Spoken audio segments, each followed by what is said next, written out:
22वां अध्याय विष्णु भगवान की विभूति और जगत की व्यवस्था का वर्णन। श्री पराशर जी बोले, पूर्व काल में महर्षियों ने जब महाराज प्रथु को राज्य पद पर अभिषिक्त किया तो लोक पितामह श्री ब्रह्मा जी ने भी क्रम से राज्यों का बंटवारा किया। ब्रह्मा जी ने नक्षत्र, ग्रह, ब्राह्मण, संपूर्ण वनस्पति और यज्ञ तथा तप आदि के राज्य पर चंद्रमा को नियुक्त किया। इसी प्रकार विशर्वा के पुत्र कुबेर जी को राजाओं का, वरुण को जलों का, विष्णु को आदित्यों का और अग्नि को वसुगणों का अधिपति बनाया। दक्ष को प्रजापतियों का, इंद्र को मरुदगण का तथा प्रहलाद जी को दैत्य और दानवों का आधिपत्य दिया। पितृगण के राज्य पद पर धर्मराज यम को अभिषिक्त किया और संपूर्ण गजराजों का स्वामित्व ऐरावत को दिया। गरुड़ को पक्षियों का, इंद्र को देवताओं का, उच्चैःश्रवा को घोड़ों का और वृषभ को गौओं का अधिपति बनाया। प्रभु ब्रह्मा जी ने समस्त मृगों का राज्य सिंह को दिया और सर्पों का स्वामी शेषनाग को बनाया। स्थावरों का स्वामी हिमालय को, मुनिजनों का कपिल देव जी को और नख तथा दाढ़ वाले मृगगण का राजा व्याघ्र को बनाया तथा प्लक्ष पाकर को वनस्पतियों का राजा किया। इसी प्रकार ब्रह्मा जी ने और जातियों के प्राधान्य की भी व्यवस्था की। इस प्रकार राज्यों का विभाग करने के अनंतर प्रजापतियों के स्वामी ब्रह्मा जी ने सब और दिक्पालों की स्थापना की। उन्होंने पूर्व दिशा में वैराज प्रजापति के पुत्र राजा सुधन्वा को दिक्पाल पद पर अभिषिक्त किया तथा दक्षिण दिशा में कर्दम प्रजापति के पुत्र राजा शंख पद की नियुक्ति की। कभी च्युत न होने वाले रजस पुत्र महात्मा केतुमान को उन्होंने पश्चिम दिशा में स्थापित किया और पर्जन्य प्रजापति के पुत्र अति दुर्दर्श राजा हिरण्य रोमा को उत्तर दिशा में अभिषिक्त किया। वे आज तक 7 द्वीप और अनेकों नगरों से युक्त इस संपूर्ण पृथ्वी का अपने अपने विभागानुसार धर्म पूर्वक पालन करते हैं। हे मुनि सत्तम, ये तथा अन्य भी जो संपूर्ण राजा लोग हैं, वे सभी विश्व के पालन में प्रवृत्त परमात्मा श्री विष्णु भगवान के विभूति रूप हैं। हे द्विजोतम, जो भूताधिपति पहले हो गए हैं और जो आगे होंगे, वे सभी सर्वभूत भगवान विष्णु के अंश हैं। जो भी देवताओं, दैत्यों, दानवों और मांस भोजियों के अधिपति हैं, जो पशुओं, पक्षियों, मनुष्यों, सर्पों और नागों के अधिनायक हैं, जो वृक्षों, पर्वतों और ग्रहों के स्वामी हैं तथा और भी भूत, भविष्यत एवं वर्तमान कालीन जितने भूतेश्वर हैं, वे सभी सर्वभूत भगवान विष्णु के अंश से उत्पन्न हुए हैं। हे महाप्राज्ञ, सृष्टि के पालन कार्य में प्रवृत्त सर्वेश्वर श्री हरि को छोड़कर और किसी में भी पालन करने की शक्ति नहीं है। रजः और सत्वादि गुणों के आश्रय से वे सनातन प्रभु ही जगत की रचना के समय रचना करते हैं, स्थिति के समय पालन करते हैं और अंतः समय में काल रूप से संहार करते हैं। वे जनार्दन 4 विभाग से सृष्टि के और 4 विभाग से ही स्थिति के समय रहते हैं तथा 4 रूप धारण करके ही अंत में प्रलय करते हैं। एक अंश से वे अव्यक्त स्वरूप ब्रह्मा होते हैं, दूसरे अंश से मरीचि आदि प्रजापति होते हैं, उनका तीसरा अंश काल है और चौथा संपूर्ण प्राणी। इस प्रकार वे रजोगुण विशिष्ट होकर 4 प्रकार से सृष्टि के समय स्थित होते हैं। फिर वे पुरुषोत्तम सत्व गुण का आश्रय लेकर जगत की स्थिति करते हैं उस समय वे एक अंश से विष्णु होकर पालन करते हैं, दूसरे अंश से मनु आदि होते हैं तथा तीसरे अंश से काल और चौथे से सर्वभूतों में स्थित होते हैं तथा अंत काल में वे अजन्मा भगवान तमोगुण की वृत्ति का आश्रय ले एक अंश से रुद्र रूप, दूसरे भाग से अग्नि और अंत कादि रूप, तीसरे से काल रूप और चौथे से संपूर्ण भूत स्वरूप हो जाते हैं। हे ब्राह्मण, विनाश करने के लिए उन महात्मा की यह 4 प्रकार की सार्वकालिक विभाग कल्पना कही जाती है। ब्रह्मा, दक्ष आदि प्रजापतिगण, काल तथा समस्त प्राणी, ये श्री हरि की विभूतियां जगत की सृष्टि का कारण हैं। हे द्विज, विष्णु, मनु आदि काल और समस्त भूतगण ये जगत की स्थिति के कारण रूप भगवान विष्णु की विभूतियां हैं तथा रुद्र, काल, अंतकादि और सकल जीव श्री जनार्दन की ये 4 विभूतियां प्रलय की कारण रूप हैं। हे द्विज, जगत के आदि और मध्य में तथा प्रलय पर्यंत भी ब्रह्मा, मरीचि आदि तथा भिन्न भिन्न जीवों से ही सृष्टि हुआ करती है।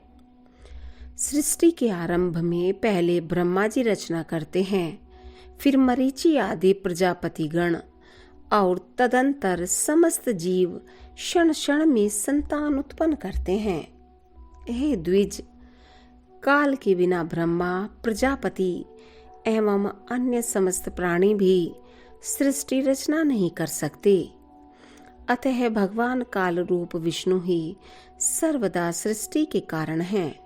हे मैत्रेय, इसी प्रकार जगत की स्थिति और प्रलय में भी उन देव देव के 4 विभाग बताए जाते हैं।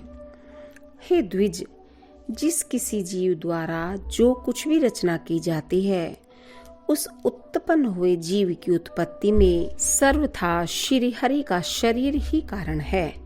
हे मैत्रेय, इसी प्रकार जो कोई स्थावर जंगम भूतों में से किसी को नष्ट करता है वह नाश करने वाला भी श्री जनार्दन का अंतकारक रुद्र रूप ही है।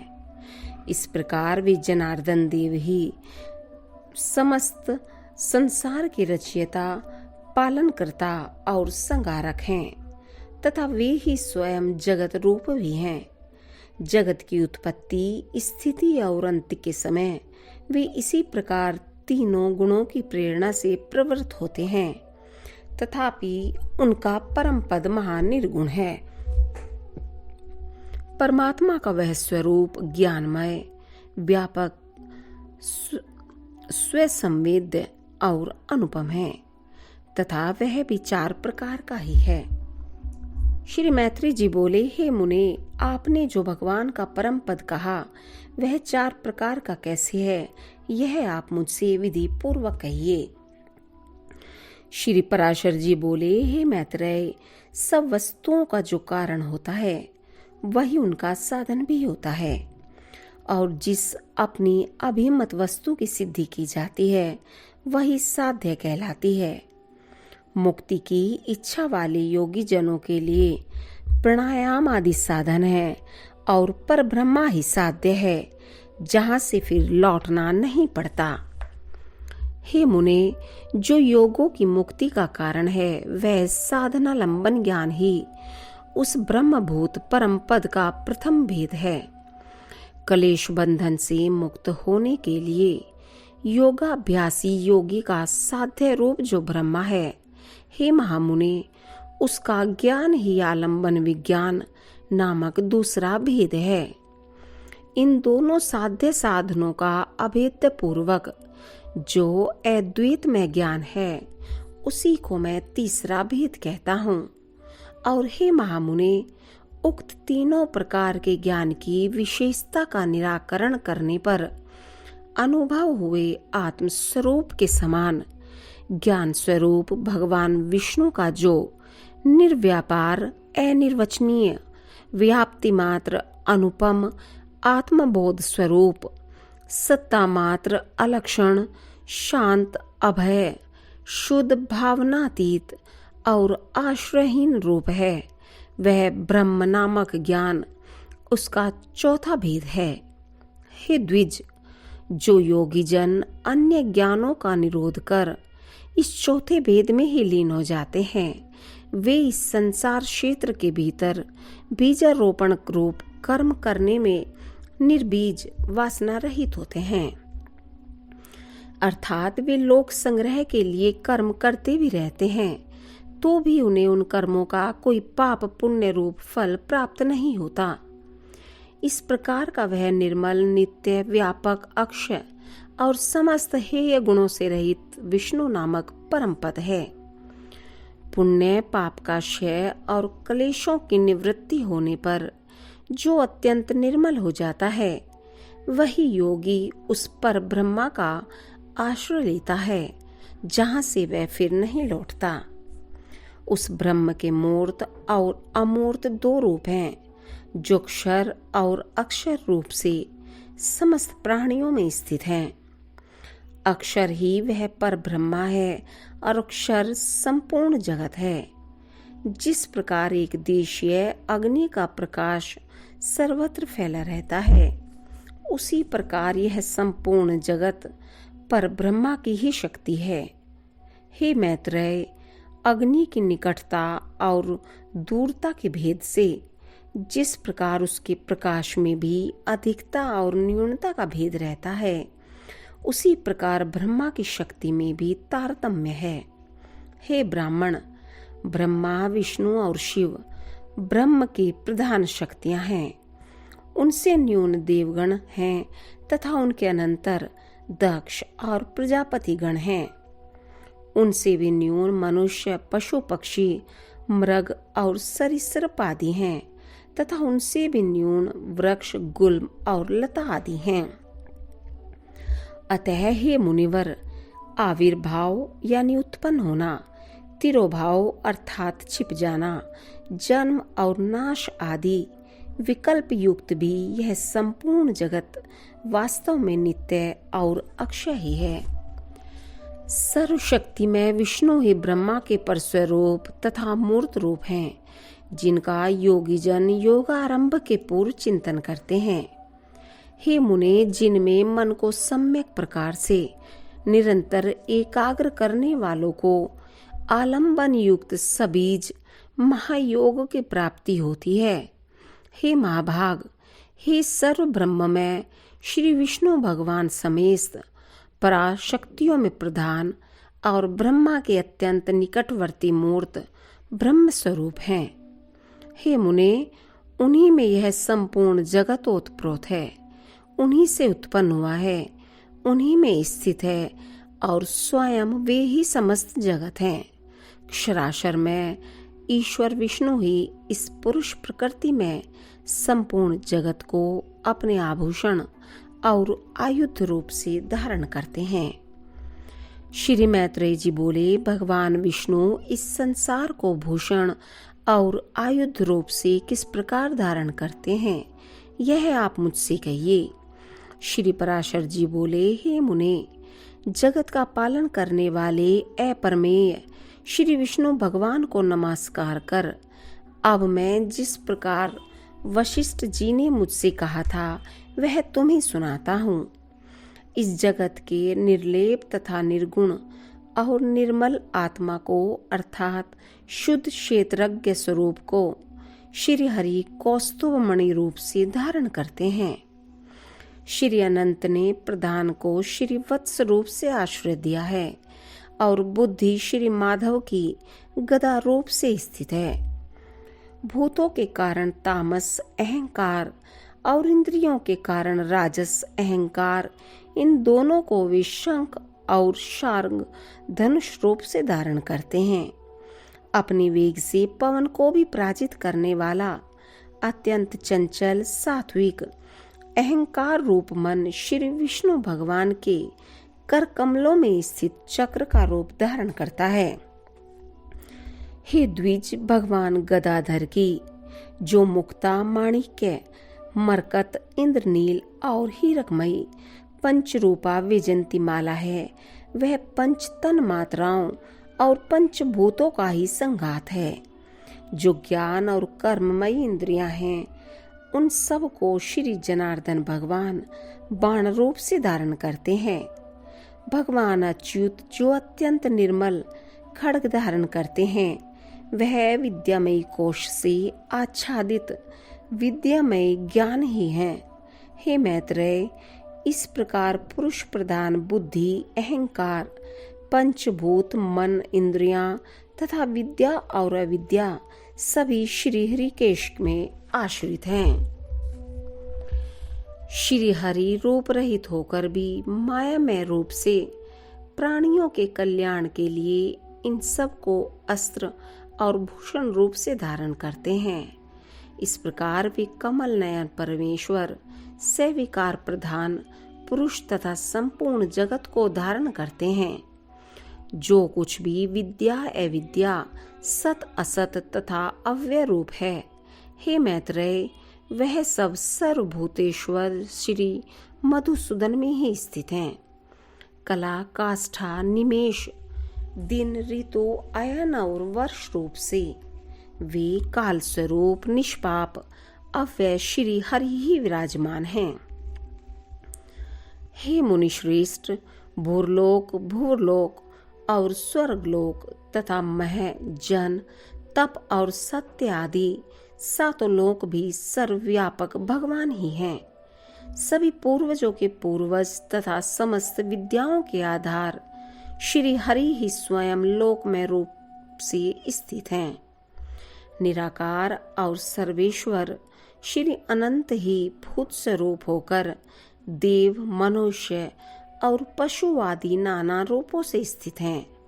ऋक, यजुः, साम और अथर्ववेद, इतिहास, उपवेद, वेदांत वाक्य, समस्त वेदांग, मनु आदि कथित समस्त धर्मशास्त्र, पुराण आदि सकल शास्त्र, आख्यान, अनुवाक तथा समस्त काव्य चर्चा और राग रागिणी आदि जो कुछ भी हैं, वे सब शब्द मूर्तिधारी परमात्मा विष्णु का ही शरीर हैं।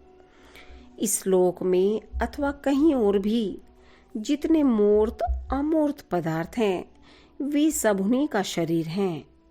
मैं तथा यह संपूर्ण जगत जनार्दन श्री हरि ही है।